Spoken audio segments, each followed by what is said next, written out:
collect his fee, and didn't care a whit for her son. "Then we have a problem, sir, for I don't trust you at all," she'd said, then called for the butler to dispatch the good doctor.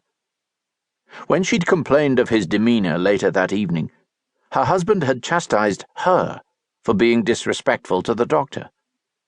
Nevertheless, Daisy refused to believe the man's prediction of Ellis's future. Frankly, her son's health was the second reason Daisy had undertaken what had become an increasingly dangerous journey north. Robert was the first reason. If Robert had only reached her in time, this travel might well have been avoided. She mindlessly touched his letter, kept safe in the pocket of her gown. "I will come with great haste as soon as my commission has ended," he'd written her. But not soon enough, as it turned out. "If they don't find us now, they'll surely find us at this lodge," Belinda warned, settling back against the squabs, still intent on worrying them all. "We are perfectly safe," Daisy said, and tried to convey a warning to her cousin with her expression, which, naturally, Belinda did not notice. Daisy smiled and squeezed Ellis's knee. "Pay Cousin Belinda no mind, darling. It's been a trying day for us all. I am not unreasonable in my concern," Belinda said. "We were all of us frightened by those dangerous men." "Need I remind you that those dangerous men offered to repair our wheel?" Daisy asked, then impulsively covered Ellis's ears with her hands and leaned forward, whispering, "Forget that now, darling. Did you not see the gentleman? He was so alluring." Belinda blinked. "The Scotsman? Alluring? Daisy!" she gasped, clearly appalled. "What is the matter with you? Scotsmen are not alluring. They are traitors to the crown."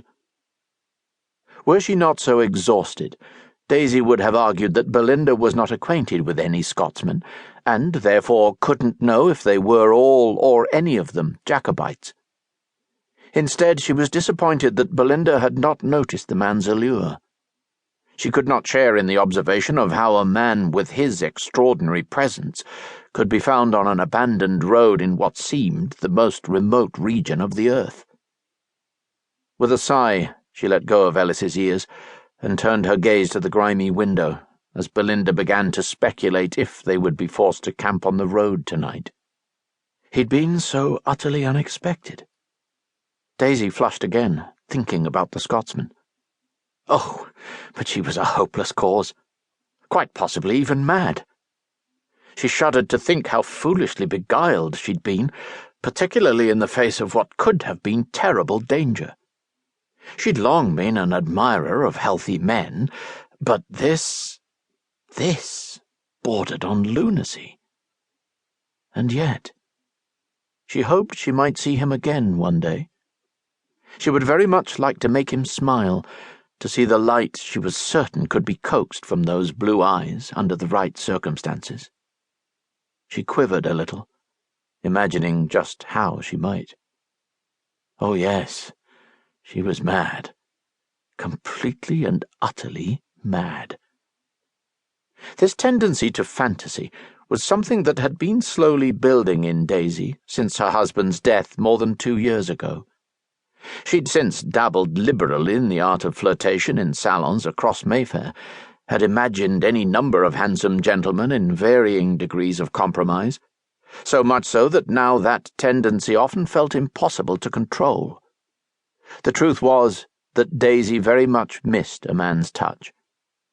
Her husband, Clive, had been robust when her marriage was arranged, but he'd contracted a wasting illness soon after Ellis's birth. In the last years of his life, he'd suffered gravely, too sick to be a father, too sick to care for her as a husband ought. Now, at 9 and 20, Daisy felt desire flowing in the vast physical wasteland of her life like a river that had overrun its banks. Her steady stream of suitors since Clive's death were the raging storm waters that fed that river. But the Scotsman was not a suitor, and she thought of him in an entirely